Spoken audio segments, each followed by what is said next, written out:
Bom dia, meu irmão. Deus seja louvado por sua vida, de forma que venha perceber a graça de Deus sendo derramada nela com abundância. Em nosso estudo de hoje sobre a parábola de Jesus, espero que perceba essa maravilhosa graça de nosso Senhor Jesus Cristo. Eu gostaria de convidar você a abrir a sua Bíblia aí em Mateus capítulo 20, a partir do versículo 1. Pois o reino dos céus é como um proprietário que saiu de manhã cedo para contratar trabalhadores para sua vinha. Ele combinou pagar-lhe 1 denário pelo dia e mandou-os para a sua vinha. Por volta das 9 horas da manhã, ele saiu e viu outros que estavam desocupados na praça e lhe disse: vão também trabalhar na vinha e eu pagarei a vocês o que for justo. E eles foram. Saindo outra vez por volta do meio-dia e das 3 horas da tarde, fez a mesma coisa. Saindo por volta das 5 horas da tarde, encontrou ainda outros que estavam desocupados e lhes perguntou: por que vocês estiveram aqui desocupados o dia todo? Porque ninguém nos contratou, responderam eles. Ele lhe disse: vão vocês também trabalhar na vinha. Ao cair da tarde, o dono da vinha disse ao administrador: chame os trabalhadores e pague-lhes o salário, começando com o último contratado e terminando nos primeiros. Vieram os trabalhadores contratados por volta das 5 horas da tarde e cada um recebeu 1 denário. Quando vieram os que tinham sido contratados primeiro, esperavam receber mais, mas cada um deles também recebeu 1 denário. Quando o receberam, começaram a se queixar do proprietário da vinha, dizendo-lhe: estes homens contratados por último trabalharam apenas 1 hora e o Senhor os igualou a nós, que suportamos o peso do trabalho e o calor do dia. Mas ele respondeu a um deles: amigo, não estou sendo injusto com você. Vocês não concordou em trabalhar por 1 denário? Receba o que é seu e vá. Eu quero dar ao que foi contratado por último o mesmo que dei a você. Não tenho o direito de fazer o que eu quero com o meu dinheiro? Ou você está com inveja porque sou generoso?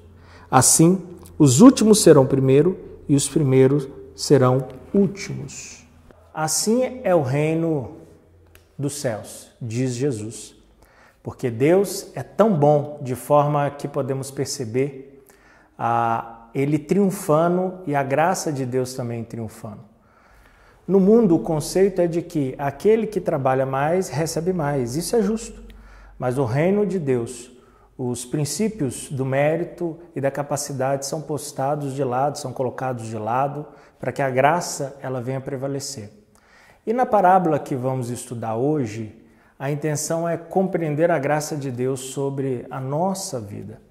Por mais que ela apresente valores e negócios que são tratados no dia a dia de um trabalhador da vinha, essa não é a nossa intenção.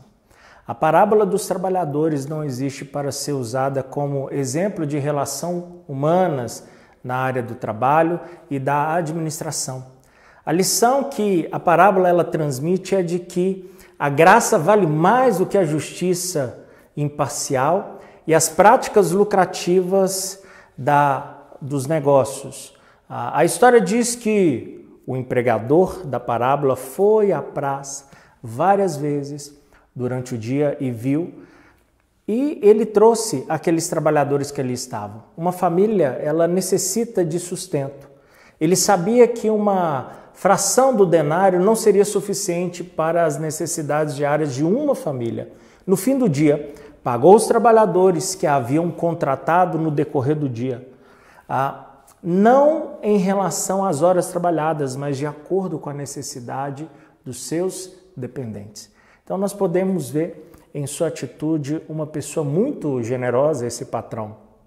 Quando Jesus ele ensinou a parábola, ele estava diante de pessoas treinadas na doutrina judaica do mérito.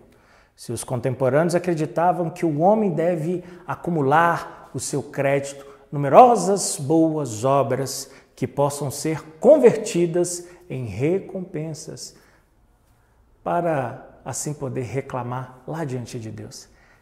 Essa era a doutrina das obras no tempo de Jesus. O povo conhecia a graça de Deus, exaltada em salmos e orações. Não obstante, davam ênfase apenas à importância do valor das obras e das coisas. E ao ensinar a parábola, Jesus mostrou que Deus não trata os homens de acordo com o princípio do mérito, da justiça ou da economia. Deus não está interessado em lucros. Deus não trata o homem na base do toma lá, dá cá. Ou uma boa ação merece recompensa. A graça de Deus, meu irmão, não pode ser simplesmente. Ela é dividida em quantidades proporcionais ao mérito acumulado pelos homens. Não é assim que funciona. Havia em circulação na época uma moeda bem conhecida chamada pódio, que valia 12º, parte de um denário.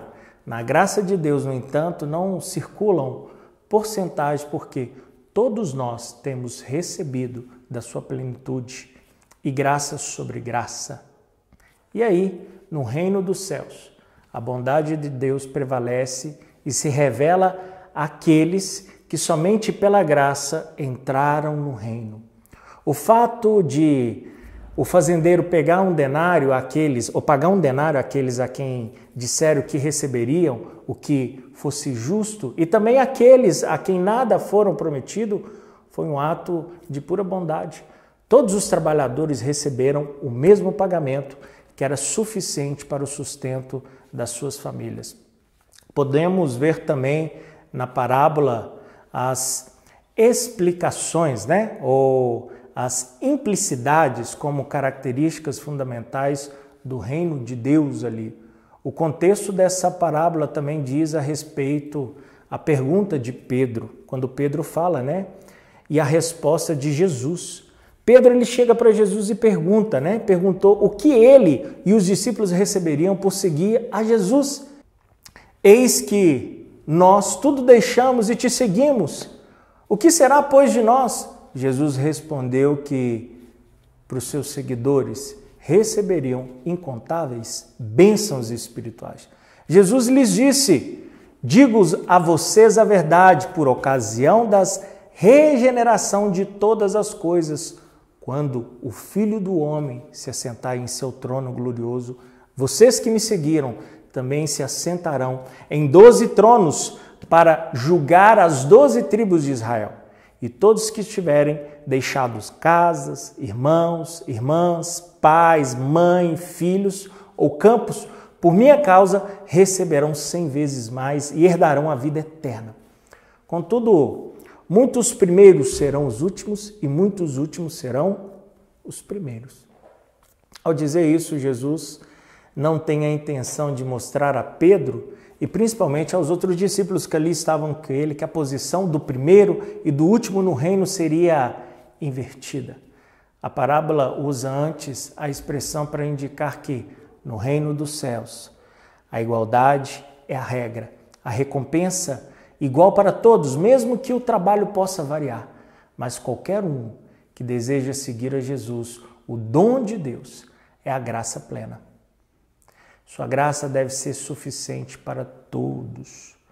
Agora, quem então são os murmuradores? Eles podem ser comparados com a atitude de alguns fariseus que, por causa do seu zelo na observação da lei de Deus, contavam ter um lugar privilegiado também lá no reino de Deus. Os fariseus, eles esperavam que Deus os recompensasse por suas obras e se recusassem a abençoar os pecadores indignos. Jesus mostra, por intermédio da parábola, que Deus é um Deus de justiça, que honra a sua palavra, mas que oferece também suas misericórdias aos que não as merecem, mas que, apesar disso, são vasos da sua graça. A parábola ensina que quando o homem chega diante de Deus, ele não recebe uma porção cuidadosamente calculada da graça divina. Deus, antes, lhe concede livremente as dádivas do perdão, da reconciliação, da paz, da alegria, da felicidade e também da segurança. segundo a sua riqueza em glória, a suprir em Cristo Jesus. Filipenses 4,19. Todas as suas necessidades. O cristão deve se alegrar com os que se convertem e passam a fazer parte da Igreja de Jesus Cristo. Não deve haver ceticismo entre eles. Mas a história ensina que o ceticismo sempre ele existiu dentro da igreja. Quando George Whitefield e John e Charles Wesley levaram o evangelho às classes menos favorecidas da sociedade lá no século XVIII, eles foram criticados e provocaram a ira dos cristãos convencionais. William Booth, que teve compaixão dos moradores dos bairros pobres lá em Londres e que deu a eles simplesmente sopa e sabão e também salvação através da palavra de Deus, foi condenado pelos arrogantes membros da igreja da sua época. Essa parábola ela nunca será aceita por aqueles que querem impor, principalmente a salvação através de regras e estipulações feitas pelos homens. No reino dos céus, como as Escrituras ensinam, não existe a burocracia humana. A graça de Deus é plena e livre para todo aquele que venha a Ele pela fé. O salmista, meu irmão, ele diz: rendei graças ao Senhor, porque Ele é bom e a sua misericórdia dura para sempre. Salmo 107, versículo 1. Que Deus te abençoe através dessa parábola e que isso possa trazer edificação para a sua vida, para o seu coração e que possa mudar as suas atitudes em algum aspecto onde que você esteja precisando. Deus, eu te agradeço por essa maravilhosa graça que é derramada sobre as nossas vidas através de Cristo Jesus. Não é por obras, mas pela graça do Senhor. Deus, se há o desejo simplesmente egoísta em nossos corações de obter algo através do Senhor por obras, por esforço próprio, a Tua palavra e as parábolas do Senhor, ela nos ensina que é a graça do Senhor. Que possamos ter isso em nossos corações, sabendo que a graça ela nos salvou. Que isso não foi merecido, mas ela foi derramada de uma maneira extraordinária sobre as nossas vidas, porque eu e cada um não merecia por causa dos nossos pecados. Mas através do Teu amor, em Cristo Jesus, nós alcançamos a salvação. Que essa salvação ela possa estar, Deus, colada, que ela possa estar, ó Deus, encravada dentro dos nossos corações e que possamos viver dessa maneira e dessa forma. E que a palavra de Deus continue trazendo edificação sobre as nossas vidas, ó Deus, trazendo libertação para a mente e para o coração, ó Deus, para aquilo que nós entendemos ou que às vezes queremos viver como simplesmente agradando por aparência aos homens, mas que possamos primeiramente agradar o Senhor e que isso venha a ser a nossa maior alegria e satisfação, viver para o Senhor, agradando o Senhor, porque a graça do Senhor ela foi derramada sobre as nossas vidas. Eu oro e te agradeço no nome santo de Jesus. Amém.